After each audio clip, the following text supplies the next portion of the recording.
नमस्कार, मैं हूं नेहा श्रीवास्तव। सुबह के 7 बज गए और सुबह सवेरे में आप सभी का स्वागत है। चलिए बुलेटिन की शुरुआत खबरों के साथ कर लेते हैं। बात ग्वालियर की कर लेते हैं, जहां ग्वालियर पहुंचे प्रधानमंत्री नरेंद्र मोदी ने 19,000 करोड़ से ज्यादा के प्रोजेक्ट का भूमि पूजन और लोकार्पण किया। उन्होंने कहा है कि बीते सालों में हमारी सरकार मध्य प्रदेश को बीमारू राज्यों से देश के टॉप 10 राज्यों में लेकर आई है। यहां से हमारा लक्ष्य एमपी को देश के टॉप 3 राज्यों में ले जाने का है।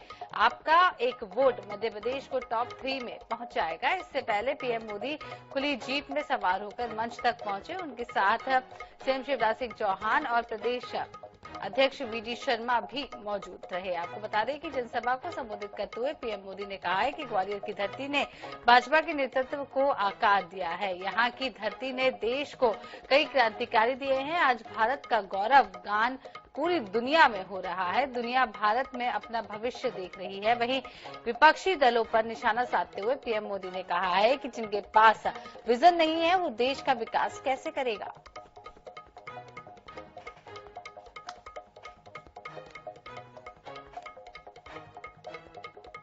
ग्वालियर की इस ऐतिहासिक धरती को मेरा शत शत नमन। ये धरती साहस, स्वाभिमान, सैन्य गौरव, संगीत, स्वाद और सरसों का प्रतीक है।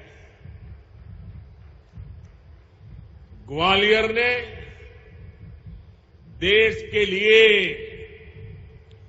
एक से एक क्रांतिवीर दिए हैं। ग्वालियर चंबल ने राष्ट्र रक्षा के लिए, हमारी सेना के लिए अपनी वीर संतानें दी हैं। ग्वालियर ने भाजपा की नीति और नेतृत्व को भी आकार दिया है। राजमाता विजयाराजे सिंधिया जी, कुशाभाऊ ठाकरे जी, अटल बिहारी वाजपेयी जी को ग्वालियर की मिट्टी ने गढ़ा है। ये धरती अपने आप में एक प्रेरणा है। इस मिट्टी से जो भी देशभक्त निकला उसने खुद को राष्ट्र के लिए खपा दिया। उसने अपना जीवन राष्ट्र के नाम कर दिया। मेरे परिवारजनों, हम जैसे करोड़ों भारतीयों को देश की आजादी के लिए लड़ने का सौभाग्य नहीं मिला, लेकिन भारत को विकसित बनाने,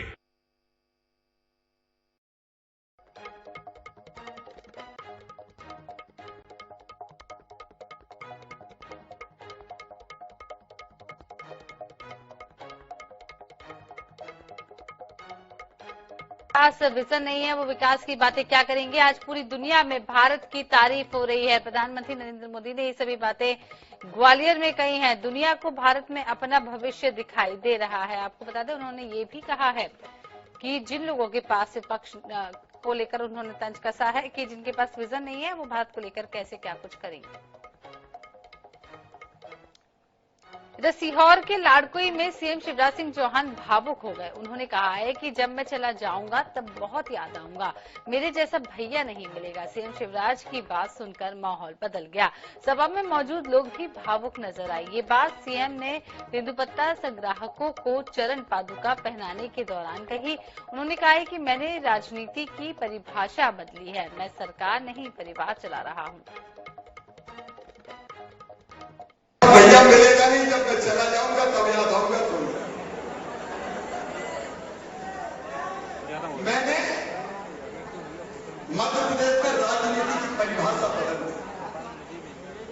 हमारे गरीब भाई बहनों, किसान भाई बहनों, आपने वर्षों तक देखा कांग्रेस का राज। बताओ कभी जनता की ऐसी चिंता होती थी क्या? बोल का बताओ होती थी क्या? अरे मैं कोई सरकार थोड़ी चलाता हूं, मैं परिवार चलाता हूं, परिवार। आप सब मेरे परिवार हैं, परिवार है। इधर मध्य प्रदेश में कांग्रेस की जन आक्रोश यात्रा जारी है और बुंदेलखंड से पूर्व केंद्रीय मंत्री और वरिष्ठ कांग्रेस नेता अरुण यादव के नेतृत्व में शुरू हुई जन आक्रोश यात्रा रायसेन जिले पहुंची, जहां अरुण यादव ने INS 24/7 से खास बातचीत की। इस दौरान उन्होंने कहा है कि MP में कांग्रेस की सरकार ही बनेगी।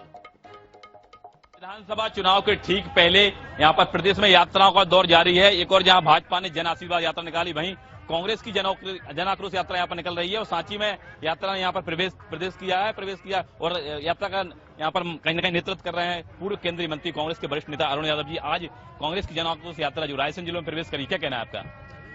जनता का आक्रोश सड़क पर नजर आ रहा है। आप खुद ने देखा होगा, समूची मध्य प्रदेश की जनता ने 18 साल की भ्रष्ट, कमीशनखोर, किसान विरोधी, दलित आदिवासी विरोधी, महिला विरोधी इस सरकार के खिलाफ जनता का आक्रोश है और मुझे पूर्ण उम्मीद है कि हम विधानसभा के चुनाव में 2/3 बहुमत से सरकार बनाएंगे। इस हिसाब से अरुण यादव जी को कांग्रेस ने विधानसभा चुनाव के ठीक पहले बुंदेलखंड की महत्वपूर्ण जिम्मेदारी सौंपी है, क्या कहना है? जिस तरीके से लगातार अरुण यादव जी बुंदेलखंड का दौरा कर रहे हैं। बुंदेलखंड महत्वपूर्ण हम लोगों के लिए और लगभग 36 विधानसभाएं और 1700 किलोमीटर और 13 दिन की यात्रा पूर्ण करके आज हम भोपाल पहुंचेंगे। बहुत अच्छा जनता का आशीर्वाद हमको मिला बुंदेलखंड में और बुंदेलखंड से 18 के अनुपात में बेहतर नतीजे आएंगे। तो ये कांग्रेस के वरिष्ठ नेता और पूर्व केंद्रीय मंत्री अरुण यादव जी से बात हो रही थी, जो कहीं न कहीं यहाँ पर सांची में जन आक्रोश यात्रा में पहुंचे हैं। और मैं कैमरामैन से कहूंगा जिस तरीके से दिखाया कि काफिला जो है जन आक्रोश यात्रा का जो काफिला है, यहाँ पर काफी लंबा काफिला है और बड़ी संख्या में यहाँ पर हजारों की संख्या में लोग हैं जो। लेकिन आगामी समय में जब विधानसभा चुनाव होंगे तो विधानसभा चुनाव में भाजपा और कांग्रेस की यात्राओं को यहाँ पर जनता कितना सर माथे पर बिठाती है, यह देखने वाली बात होगी। कैमरामैन ब्रिजेश के साथ दिनेश यादव, INS न्यूज, रायसेन, सांची। सीधी की कर लेते हैं, जहां सीधी से भाजपा ने रीति पाठक को उम्मीदवार बनाया है, जिसके बाद विधायक केदारनाथ शुक्ला ने मोर्चा खोल दिया है। गांधी जयंती के मौके पर माल्यार्पण के दौरान उन्होंने हजारों समर्थकों के साथ शक्ति प्रदर्शन किया। केदारनाथ शुक्ल ने उम्मीदवार रीति पाठक को नकली भाजपा नेता करार दिया है। वहीं उन्होंने कार्यकर्ता से भाजपा से इस्तीफा नहीं देने की अपील की है। बीजेपी के हैं, है ना, हम अपनी ओर से बीजेपी के हैं और बीजेपी अगर कोई और बीजेपी का नेतृत्व कोई कदम उठाता है तो देखें। मध्य प्रदेश में जैसे विधानसभा चुनाव नजदीक आ रहा है, सभी दलों के जिला अध्यक्ष एवं उम्मीदवार प्रत्याशी जनता के बीच अपनी पकड़ बनाने के लिए लगातार जनता से संपर्क कर रहे हैं। भाजपा की तैयारी को लेकर अनूपपुर जिला अध्यक्ष रामदास पुरी से बातचीत की हमारे संवाददाता ने। इस वक्त हम जिला अध्यक्ष रामदास पुरी जी के पास बैठे हुए हैं और रामदास पुरी जी जनता के जाने माने पहचाने चेहरे हैं और जनता इन्हें एक तरफा पसंद करती है। जनता चाहती है कि हमारा आने वाला विधायक कोई हो तो वो रामदास पुरी जी हो, क्योंकि जनता की पसंद से अगर देखा जाए तो वो नंबर 1 पे आते हैं। अब हम ये जानेंगे कि जनता की पसंद रामदास पुरी जी ही क्यों बने हुए हैं। जनता जनार्दन होती है, जनता जनार्दन है, भगवान है और हमेशा से जब से हम जानने लायक हुए हैं तब से हमने इन्हीं भाव को लेकर के चला है और जनता जनार्दन को हमने भगवान और माना है। सिया राम में सब जग जानी, करहूं प्रणाम ज्योति पानी, इन भावनाओं से हमने काम शुरुआत किया है और इस नाते जनता जनार्दन का स्नेह, आशीर्वाद और हमको रहती है और हमारे पार्टी के नेताओं का जो काम है, हमारे आदरणीय मोदी जी ने देश में एक ऐसा काम किए हैं जनता जनार्दन के लिए और जन कल्याणकारी, गरीब कल्याणकारी, विकास के जो उन्होंने एक ठोस आधार काम किया। क्या लगता है पार्टी आपको टिकट दे रही है? अब ये देखिए, पार्टी जो है ये बदल, आपका सवाल ऐसा है कि पार्टी टिकट दे रही, पार्टी हमारा जो है वो क्या करेगी इसको न मैं जान सकता हूं और न कोई जान सकता है। कार्यकर्ता होने के नाते पार्टी एक माँ और बाप का माने गार्जियन के रूप में पार्टी है। परिवार का प्रमुख पार्टी जो होता है हमारा माता और पिता होता है, हमारा पालक। जैसा कि हमने जिला अध्यक्ष रामदास पुरी जी से जाना कि वे विधायक पद के लिए जनता के बीच में रहेंगे या नहीं रहेंगे। जिला ब्यूरो अविनाश दुबे के साथ अनूपपुर।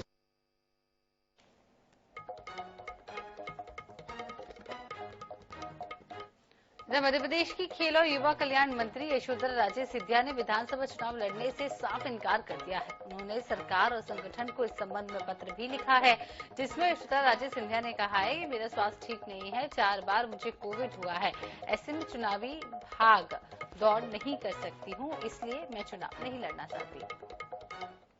4 दफे कोरोना किसी को हो जाए और मैं 21 की उम्र की नहीं हूं और आप लोग अनुमान कई अनुमान लगा रहे हो, पर आपने देखा नहीं कि चिट्ठी मैंने कब बनाई। चिट्ठी मैंने अगस्त में बनाई थी। वो दूसरी बात है कि आप लोगों के बीच में सर्कुलेट नहीं हूं। मैं कंट्रोवर्सी नहीं बनाना चाहती क्योंकि बहुत अच्छा माहौल है हमारी भारतीय जनता पार्टी के लिए, पर कई चीजें होती हैं नैतिकता पे। अगर आज मैं चौथे कोरोना के बाद दौरे नहीं कर पा रही हूं तो नैतिक आधार पे मैंने वो चिट्ठी लिखी थी मेरे अध्यक्ष को। धार के कुक्षी में गणेशोत्सव के दौरान झांकियों पर पथराव के विरोध में तीसरे दिन भी शहर बंद रहा। इस मामले में पुलिस ने 4 प्रकरण दर्ज किए हैं, जबकि 2 आरोपियों को भी गिरफ्तार कर जेल भेज दिया गया है। वहीं अन्य आरोपियों की तलाश जारी है। सकल हिंदू समाज आरोपियों की कड़ी से कड़ी सजा देने की मांग कर रहा है। कुक्षी में अनंत चतुर्दशी के शोभा यात्रा पर जो झांकियां निकल रही थी उस पर पथराव की घटना हुई थी। उस घटना के बाद में से ही कुक्षी में तनाव की स्थिति पैदा हो गई थी।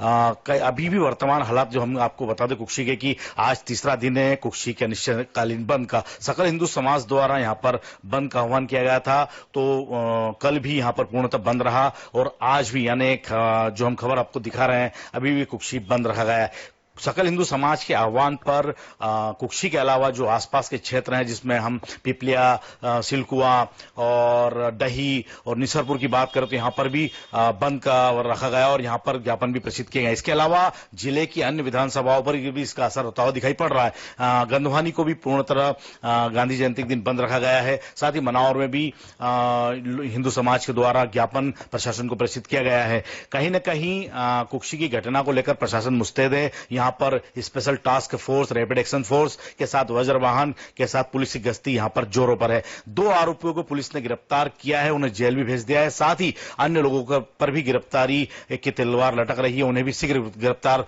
किया जाएगा, ऐसा प्रशासन का दावा है। मैं आपको बता दूं कि यहां पर जो आरोपी हैं उनके खिलाफ नगर परिषद के द्वारा भी 2 मकानों को चिन्हित किया गया है, उन्हें नोटिस जारी किया गया है तथा उनके दस्तावेज प्रस्तुत करने की बात कही गई है। कहीं न कहीं हम बात करें कुक्षी की शांति के लिए तो प्रशासन सतत यहां पर लगा हुआ है, साथ ही एक्शन मोड में भी दिखाई पड़ रहा है। यानी आने वाले कुछ दिनों में आरोपियों की गिरफ्तारी शीघ्र हो जाएगी। साथ ही जो आरोपी इसमें शामिल थे इस पथराव में, इस जुलूस झांकी में, उन्हें भी गिरफ्तार कर लिया जाएगा। NH24x7 चैनल के लिए मेरे सहयोगी धारेश्वर शर्मा साथ लोकेश चौहान, कुक्षी, धार।